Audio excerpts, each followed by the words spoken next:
A morning training session for England's finest badminton players, under the watchful eye of their coaches and 3 drug testers who have turned up completely unannounced, part of a random testing program that forms the cornerstone of the World Anti-Doping Agency, or WADA's, fight against drugs in sport.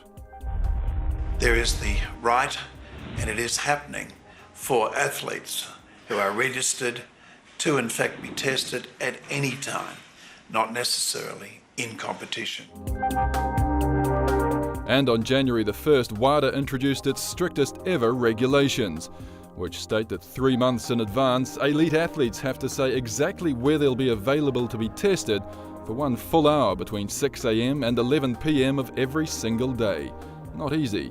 It is tough, but you've got to think about it all the time, and you've got to make sure that you've got the right entries in each day. There's no guarantee that you're going to be in the same place in 3 months when you're down the line there, so in that regard it's quite difficult to keep up to date. Athletes can change their schedules right up to the last minute, but missing 3 tests within an 18-month period means they face a ban of up to 2 years. That could jeopardise careers, not to mention lucrative salaries and endorsement deals. But most of all, he's competed against himself. And for that reason, some believe the new regulations have simply gone too far. 3 strikes and your reputation will be damaged. Your reputation could be ruined. You could be banned for a year, you could lose your job, you could lose your sponsorship contracts. And this is too high a price to pay for what is an administrative error. We've experienced it with some of the athletes that we've been working with over the past couple of years in Olympic sports, where the measures have been very difficult, almost have been introduced to sort of trip athletes up, innocent athletes, rather than to try and catch athletes who are obviously cheating. Along with all the Olympic sports, around 600 sporting federations currently adhere to WADA's code. But football's world and European governing bodies, FIFA and UEFA, have recently rejected the regulations, suggesting a less strict regime for footballers, including a holiday period when players would simply be unavailable for testing.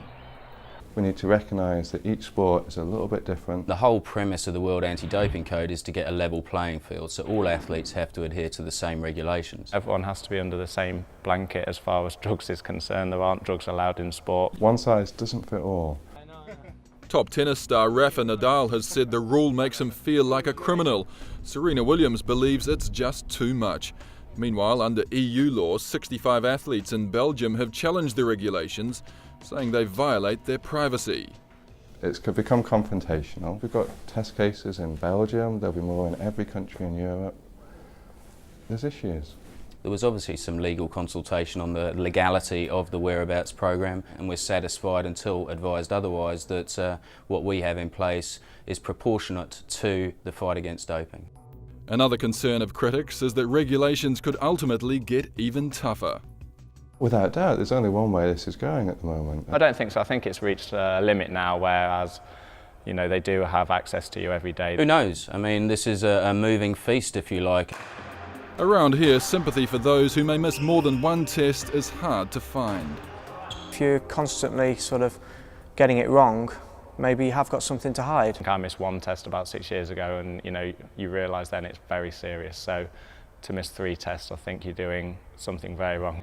But opinion looks set to remain divided. Until you engage with the players and start to work on a system that's effective and fair, then they're just going to keep it. It's the war on drugs, it's the war on terror, we must catch athletes, we must catch athletes. They're all cheating, how can we catch them? Winning the war against drugs, we're certainly getting closer. I can't believe the best brains in the world sport, cannot do better than this. So in the war against doping, the near future certainly promises to be somewhat testing.